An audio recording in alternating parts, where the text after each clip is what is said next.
Chapter 52. Of the quarrel that Don Quixote had with the goatherd, together with the rare adventure of the penitents, which with an expenditure of sweat he brought to a happy conclusion. The goatherd's tale gave great satisfaction to all the hearers, and the canon especially enjoyed it, for he had remarked with particular attention the manner in which it had been told, which was as unlike the manner of a clownish goatherd as it was like that of a polished city wit. And he observed that the curate had been quite right in saying that the woods bred men of learning. They all offered their services to Eugenio, but he who showed himself most liberal in this way was Don Quixote, who said to him, "Most assuredly, brother goatherd, if I found myself in a position to attempt any adventure, I would, this very instant, set out on your behalf, and would rescue Leandra from that convent, where no doubt she is kept against her will, in spite of the abbess and all who might try to prevent me, and would place her in your hands to deal with her according to your will and pleasure, observing, however, the laws of chivalry, which lay down that no violence of any kind is to be offered to any damsel. But I trust in God our Lord that the might of one malignant enchanter may not prove so great, but that the power of another better disposed may prove superior to it. And then I promise you my support and assistance, as I am bound to do by my profession, which is none other than to give aid to the weak and needy." The goatherd eyed him, and noticing Don Quixote's sorry appearance and looks, he was filled with wonder, and asked the barber who was next him, "Señor, who is this man who makes such a figure and talks in such a strain?" "Who should it be," said the barber, "but the famous Don Quixote of La Mancha, the undoer of injustice, the righter of wrongs, the protector of damsels, the terror of giants, and the winner of battles." "That," said the goatherd, "sounds like what one reads in the books of the knights errant, who did all that you say this man does, though it is my belief that either you are joking, or else this gentleman has empty lodgings in his head." "You are a great scoundrel," said Don Quixote, "and it is you who are empty and a fool. I am fuller than ever was the whoreson bitch that bore you." And passing from words to deeds, he caught up a loaf that was near him, and sent it full in the goatherd's face, with such force that he flattened his nose. But the goatherd, who did not understand jokes, and found himself roughly handled in such good earnest, paying no respect to carpet, tablecloth, or diners, sprang upon Don Quixote, and seizing him by the throat with both hands, would no doubt have throttled him, had not Sancho Panza that instant come to the rescue, and grasping him by the shoulders, flung him down on the table, smashing plates, breaking glasses, and upsetting and scattering everything on it. Don Quixote, finding himself free, strove to get on top of the goatherd, who, with his face covered with blood and soundly kicked by Sancho, was on all fours feeling about for one of the table knives to take a bloody revenge with. The canon and the curate, however, prevented him, but the barber so contrived it that he got Don Quixote under him, and rained down upon him such a shower of fisticuffs that the poor knight's face streamed with blood as freely as his own. The canon and the curate were bursting with laughter, the officers were capering with delight, and both the one and the other hissed them on as they do dogs that are worrying one another in a fight. Sancho alone was frantic, for he could not free himself from the grasp of one of the canon's servants, who kept him from going to his master's assistance. At last, while they were all, with the exception of the two bruisers who were mauling each other, in high glee and enjoyment, they heard a trumpet sound a note so doleful that it made them all look in the direction whence the sound seemed to come. But the one that was most excited by hearing it was Don Quixote, who, though sorely against his will he was under the goatherd, and something more than pretty well pummelled, said to him, Brother devil, for it is impossible but that thou must be one, since thou hast had might and strength enough to overcome mine. I ask thee to agree to a truce for but 1 hour, for the solemn note of yonder trumpet that falls on our ears seems to me to summon me to some new adventure." The goatherd, who was by this time tired of pummeling and being pummeled, released him at once, and Don Quixote, rising to his feet and turning his eyes to the quarter where the sound had been heard, suddenly saw coming down the slope of a hill several men clad in white like penitents. The fact was that the clouds had that year withheld their moisture from the earth, and in all the villages of the district they were organizing processions, rogations, and penances, imploring God to open the hands of his mercy and send the rain. And to this end the people of a village that was hard by were going in procession to a holy hermitage there was on one side of that valley. Don Quixote, when he saw the strange garb of the penitents, without reflecting how often he had seen it before, took it into his head that this was a case of adventure, and that it fell to him alone as a knight-errant to engage in it. And he was all the more confirmed in this notion by the idea that an image draped in black they had with them was some illustrious lady that these villains and discourteous thieves were carrying off by force. As soon as this occurred to him, he ran with all speed to Rocinante, who was grazing at large, and taking the bridle and the buckler from the saddle-bow, he had him bridled in an instant, and calling to Sancho for his sword, he mounted Rocinante, braced his buckler on his arm, and in a loud voice exclaimed to those who stood by, "Now, noble company, ye shall see how important it is that there should be knights in the world professing the order of knight-errantry. Now, I say, ye shall see, by the deliverance of that worthy lady who is born captive there, whether knights-errant deserve to be held in estimation."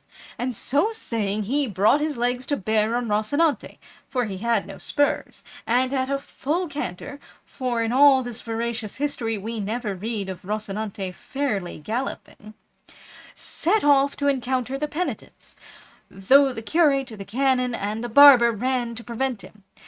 But it was out of their power, nor did he even stop for the shouts of Sancho calling after him, "Where are you going, Señor Don Quixote? What devils have possessed you to set you on against our Catholic faith? Plague take me! Mind, that is a procession of penitents, and the lady they are carrying on that stand there is the blessed image of the Immaculate Virgin. Take care what you are doing, Señor, for this time it may be safely said you don't know what you are about." Sancho labored in vain, for his master was so bent on coming to quarters with these sheeted figures and releasing the lady in black that he did not hear a word, and even had he heard, he would not have turned back if the king had ordered him. He came up with the procession and reined in Rocinante, who was already anxious enough to slacken speed a little, and in a hoarse, excited voice he exclaimed, "You who hide your faces, perhaps because you are not good subjects, pay attention and listen to what I am about to say to you." The first to halt were those who were carrying the image, and one of the 4 ecclesiastics who were chanting the litany. Struck by the strange figure of Don Quixote, the leanness of Rocinante, and the other ludicrous peculiarities he observed, said in reply to him, "Brother, if you have anything to say to us, say it quickly, for these brethren are whipping themselves, and we cannot stop, nor is it reasonable we should stop, to hear anything, unless indeed it is short enough to be said in 2 words." "I will say it in 1, replied Don Quixote, "and it is this, that at once, this very instant, ye release that fair lady whose tears and sad aspect show plainly that ye are carrying her off against her will, and that ye have committed some scandalous outrage against her. And I, who was born into the world to redress all such like wrongs, will not permit you to advance another step until you have restored to her the liberty she pines for and deserves." From these words all the hearers concluded that he must be a madman, and began to laugh heartily, and their laughter acted like gunpowder on Don Quixote's fury, for drawing his sword without another word he made a rush at the stand. One of those who supported it, leaving the burden to his comrades, advanced to meet him, flourishing a forked stick that he had for propping up the stand when resting, and with this he caught a mighty cut Don Quixote made at him that severed it in two. But with the portion that remained in his hand he dealt such a thwack on the shoulder of Don Quixote's sword-arm, which the buckler could not protect against the clownish assault, that poor Don Quixote came to the ground in a sad plight.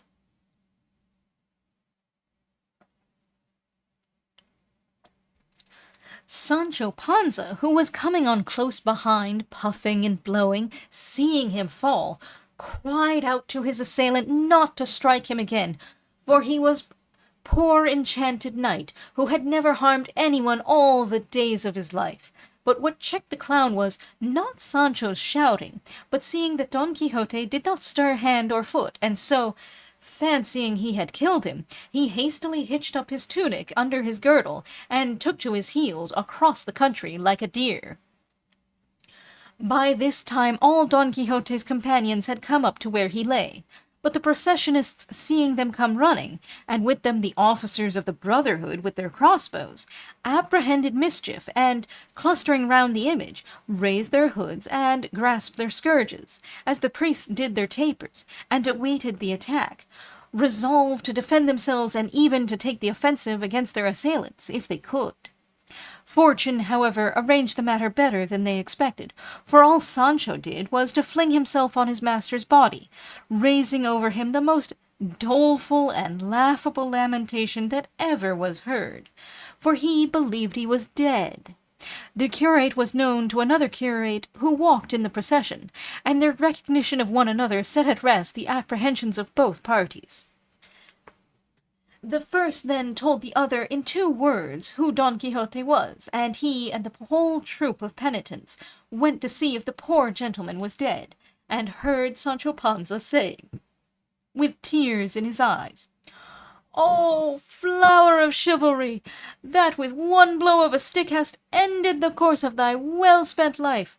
O pride of thy race, honour and glory of all La Mancha, nay, of all the world, that for want of thee will be full of evildoers, no longer in fear of punishment for their misdeeds. O thou, generous above all the Alexanders, since for only 8 months of service thou hast given me the best island the sea girds or surrounds. Humble with the proud, haughty with the humble, encounterer of dangers, endurer of outrages, enamoured without reason, imitator of the good, scourge of the wicked, enemy of the mean, in short, knight-errant, which is all that can be said." At the cries and moans of Sancho, Don Quixote came to himself, and the first word he said was, "He who lives separated from you, sweetest Dulcinea, has greater miseries to endure than these. Aid me, friend Sancho, to mount the enchanted cart, for I am not in a condition to press the saddle of Rocinante, as this shoulder is all knocked to pieces."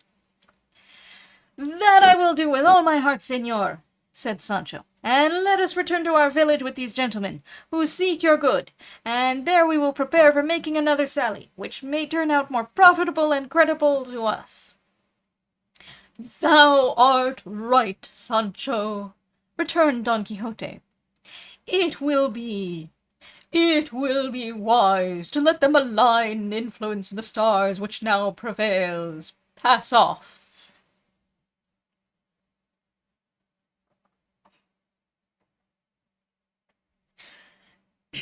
The canon, the curate, and the barber told him he would act very wisely in doing as he said, and so, highly amused at Sancho Panza's simplicities, They placed Don Quixote in the cart as before. The procession once more formed itself in order and proceeded on its road. The goatherd took his leave of the party. The officers of the Brotherhood declined to go any farther, and the curate paid them what was due to them.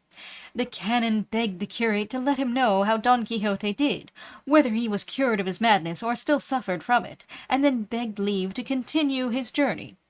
In short, they all separated and went their ways, leaving to themselves the curate and the barber, Don Quixote, Sancho Panza, and the good Rocinante, who regarded everything with as great resignation as his master. The carter yoked his oxen and made Don Quixote comfortable on a truss of hay, and at his usual deliberate pace took the road the curate directed, and at the end of 6 days they reached Don Quixote's village, and entered it about the middle of the day, which it so happened was a Sunday, and the people were all in the plaza, through which Don Quixote's cart passed. They all flocked to see what was in the cart, and when they recognized their townsman, they were filled with amazement, and a boy ran off to bring the news to his housekeeper and his niece that their master and uncle had come back all lean and yellow and stretched on a truss of hay on an ox-cart. It was piteous to hear the cries the two good ladies raised, how they beat their breasts and poured out fresh maledictions on those accursed books of chivalry, all which was renewed when they saw Don Quixote coming in at the gate. At the news of Don Quixote's arrival, Sancho Panza's wife came running, for she by this time knew that her husband had gone away with him as his squire, and on seeing Sancho, the first thing she asked him was if the ass was well. Sancho replied that he was, better than his master was. "Thanks be to God," said she, "for being so good to me. But now tell me, my friend, what have you made by your squirings? What gown have you brought me back? What shoes for your children?" "I bring nothing of that sort, wife," said Sancho, "though I bring other things of more consequence and value." "I am very glad of that," returned his wife. "Show me these things of more value and consequence, my friend, for I want to see them to cheer my heart that has been so sad and heavy all these ages that you have been away." "I will show them to you at home, wife," said Sancho. "Be content for the present, for if it please God that we should again go on our travels in search of adventures, you will soon see me a count, or governor of an island, and that not one of those everyday ones, but the best that is to be had." "Heaven grant it, husband," said she, "for indeed we have need of it. But tell me, what's this about islands, for I don't understand it." "Honey is not for the mouth of the ass," returned Sancho. "All in good time thou shalt see, wife. Nay, thou wilt be surprised to hear thyself called your ladyship by all thy vassals." "What are you talking about, Sancho, with your ladyship's islands and vassals?" returned Teresa Panza, for so Sancho's wife was called, though they were not relations, for in La Mancha it is customary for wives to take their husbands' surnames. "Don't be in such a hurry to know all this, Teresa," said Sancho. "It is enough that I am telling you the truth, so shut your mouth. But I may tell you this much by the way, that there is nothing in the world more delightful than to be a person of consideration, squire to a knight-errant, and a seeker of adventures. To be sure, most of those one finds do not end as pleasantly as one could wish, for out of 100, 99 will turn out cross and contrary. I know it by experience, for out of some I came blanketed, and out of others belaboured. Still, for all that, it is a fine thing to be on the lookout for what may happen, crossing mountains, searching woods, climbing rocks, visiting castles, putting up at inns, all at free quarters, and devil take the maravedi to pay." While this conversation passed between Sancho Panza and his wife, Don Quixote's housekeeper and niece took him in and undressed him and laid him in his old bed. He eyed them askance and could not make out where he was. The curate charged his niece to be very careful to make her uncle comfortable, and to keep a watch over him, lest he should make his escape from them again, telling her what they had been obliged to do to bring him home. On this the pair once more lifted up their voices and renewed their maledictions upon the books of chivalry, and implored heaven to plunge the authors of such lies and nonsense into the midst of the bottomless pit. They were, in short, kept in anxiety and dread lest their uncle and master should give them the slip the moment he found himself somewhat better, and as they feared so, it fell out. But the author of this history, though he has devoted research and industry to the discovery of the deeds achieved by Don Quixote in his third sally, has been unable to obtain any information respecting them, at any rate derived from authentic documents. Tradition has merely preserved in the memory of La Mancha the fact that Don Quixote, the third time he sallied forth from his home, betook himself to Saragossa, where he was present at some famous jousts which came off in that city, and that he had adventures there worthy of his valor and high intelligence. Of his end and death he could learn no particulars, nor would he have ascertained it or known of it, if good fortune had not produced an old physician for him, who had in his possession a leaden box, which, according to his account, had been discovered among the crumbling foundations of an ancient hermitage that was being rebuilt.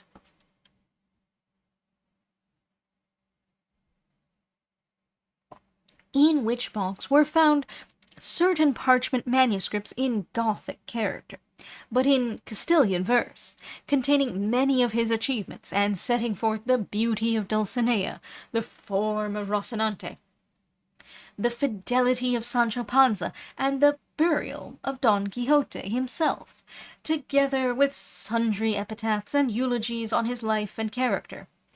But all that could be read and deciphered were those which the trustworthy author of this new and unparalleled history here presents, and the said author asks of those that shall read it nothing in return for the vast toil which it has cost him in examining and searching the Manchegan archives, in order to bring it to light, save that they give him the same credit that people of sense give to the books of chivalry that pervade the world and are so popular.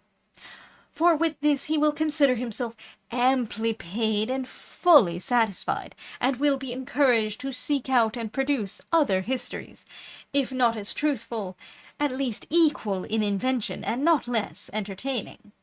The first words written on the parchment found in the leaden box were these: "The academicians of Argamasilla, a village of La Mancha, on the life and death of Don Quixote of La Mancha, hoc scripserunt. Monicongo, academician of Argamasilla, on the tomb of Don Quixote, epitaph." The scatterbrain that gave La Mancha more rich spoils than Jason's, who a point so keen, had to his wit and happier far had been, if his wit's weathercock a blunter bore. The arm renowned far as Gaeta's shore, Cathay and all the lands that lie between, the muse discreet and terrible in mien, as ever wrote on brass in days of yore, he who surpassed the Amadises all, and who as not the Galaors accounted, supported by his love and gallantry, who made the Belianises sing small, and sought renown on Rocinante mounted, here underneath this cold stone doth he lie.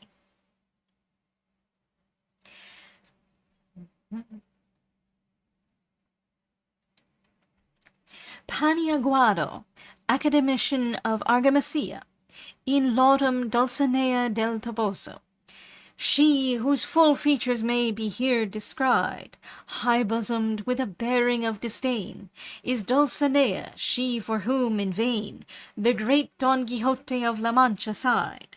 For her, Toboso's queen, from side to side, he traversed the grim Sierra, the champaign of Aranjuez, and Montiel's famous plain, on Rocinante oft a weary ride.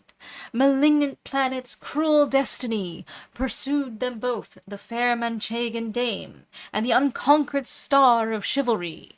Nor youth nor beauty saved her from the claim of death. He paid love's bitter penalty, and left the marble to preserve his name. Capriccioso, a most acute academician of Argamasilla, in praise of Rocinante, steed of Don Quixote of La Mancha. On that proud throne of diamantine sheen, which the blood-reeking feet of Mars degrade, the mad Manchegan's banner now hath been, by him in all its bravery displayed. There hath he hung his arms and trenchant blade, wherewith achieving deeds till now unseen. He slays, lays low, cleaves, hews, but art hath made a novel style for our new paladin. If Amadis be the proud boast of Gaul, if by his progeny the fame of Greece through all the regions of the earth be spread, great Quixote crowned in grim Belliona's hall today exalts La Mancha over these, and above Greece or Gaul she holds her head. Nor ends his glory here, for his good steed doth Briador and Bayard far exceed. As mettled steeds compared with Rocinante, the reputation they have won is scanty. Burlador, academician of Argamasilla, on Sancho Panza. The worthy Sancho Panza here you see, a great soul once was in that body small. Nor was there squire upon this earthly ball, so plain and simple, or of guile so free.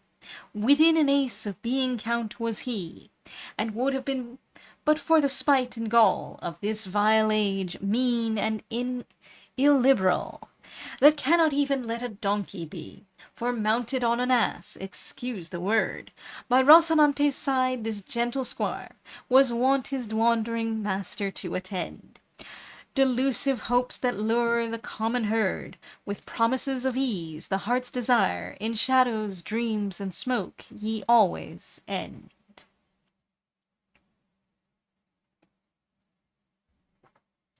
Cachidiablo, academician of Argamasilla, on the tomb of Don Quixote. Epitaph. The knight lies here below, ill-errant and bruised sore, whom Rocinante bore. In his wanderings to and fro, by the side of the knight is laid, stolid man Sancho too, than whom a squire more true was not in this squire trade. Quixote, academician of Argamasilla, on the tomb of Dulcinea del Toboso. Epitaph. Here Dulcinea lies, plump was she and robust, now she is ashes and dust, the end of all flesh that dies, a lady of high degree, with the port of a lofty dame, and the great Don Quixote's flame, and the pride of her village was she.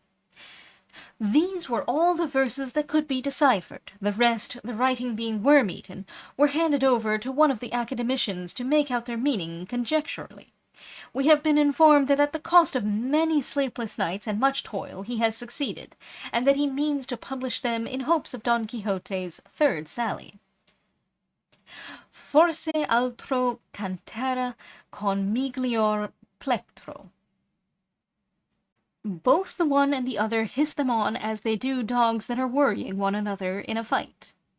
Hartzenbusch, who will never admit an error in taste or judgment in Cervantes, explains the conduct of the canon and curate on this occasion by pointing out that it was after dinner.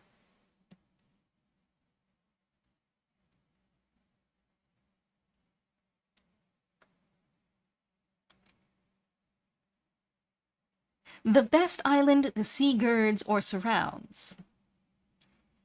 It is commonly said that Sancho, though he would have understood what isla meant, had no conception of the meaning of insula, the antiquated word for island Don Quixote always uses, but it appears from this that he understood perfectly what an insula is.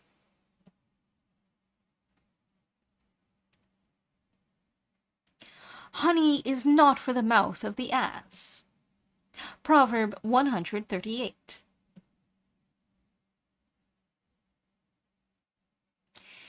Give him the same credit that people of sense give to the books of chivalry.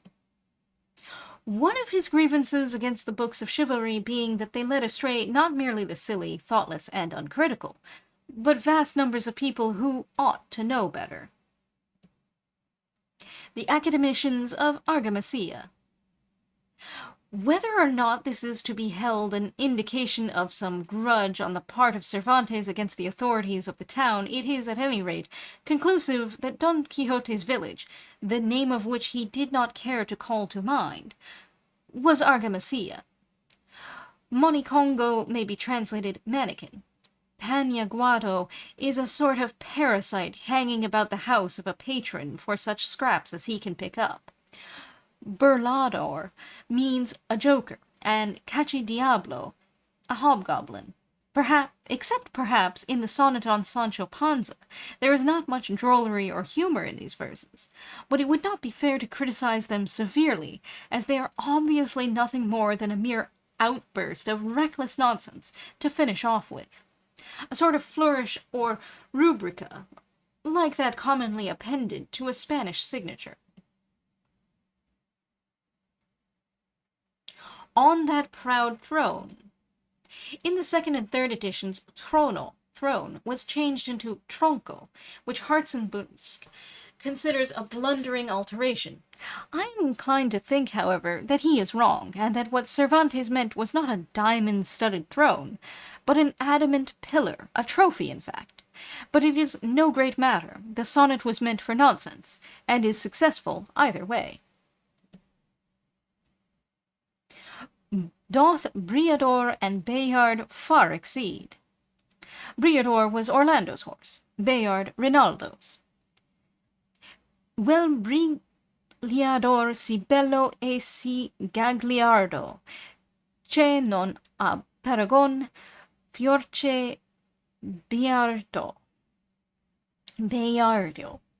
Orlando Furioso, 960. Forse altro cantara con miglior plectro. Misquoted from Ariosto, Orlando Furioso, 30:16. Forse altri cantara con miglior plectro. Cervantes, it will be seen, leaves it very uncertain whether he means to give a continuation of the adventures of Don Quixote or not, and here almost seems to invite some other historian to undertake the task.